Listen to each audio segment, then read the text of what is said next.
So often you look at someone really big today, someone with a whole lot of money, someone with loads of assets, someone super successful. It's not always God that put them there. So really, we can't judge because there's a different kind of justice than ours that runs the world. And I say the same thing to religious folks like me who are listening.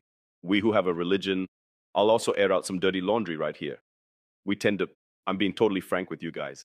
I love being Adventist, but I also see the flaws of religions in general, just evangelicals. I mentioned Carlos Rogers, I'll repeat it. We often judge others through our own set of values. So, what happens? I'm not for prostitution, not at all, or pornography. To me, such things should be banned. Prostitution and pornography don't belong in a civilized world, in my opinion. But sometimes there's a girl who's resorting to prostitution and doing a porn video online with more honesty and innocence than many who are in a church worshiping with me. Maybe she was a girl who was abused by her father her whole childhood, and maybe the father was religious. She has trauma.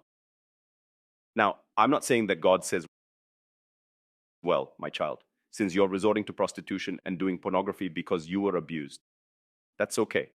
No, no, no. She's deeply hurt by her life that she fell into.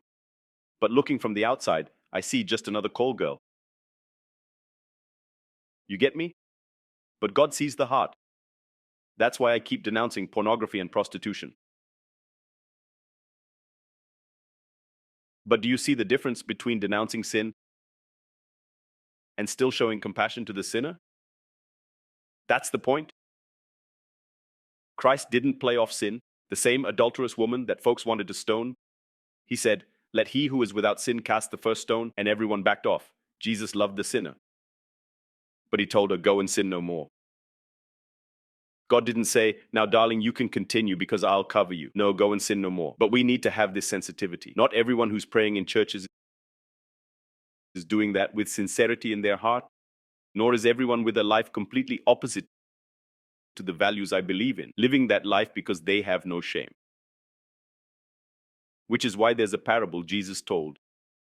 And from it, we can dodge back to Joah without diverting. That is the parable of the tares and the wheat. And the tares and the wheat look very similar. And the Bible says, only at harvest can you separate the tares from the wheat. Even God's angels can't do it before the right time. It's in Jesus' parable. So what's my role in this parable? To be a seed and bear fruit. However, what the parable teaches me is that neither the wheat knows who's a tare, nor do the tares know who's wheat. Only at harvest will we know who's who. But we spend a lifetime crossing the line of the parable's interpretation and pointing our finger. Oh, that one's a tare. So, what does he do? Now, that one over there isn't wheat because he's a good guy. And typically, the good guy is someone who agrees with my agenda. When you're on board with my agenda, you're a good person. You're the man. You're awesome. But when you're not in line with my agenda, you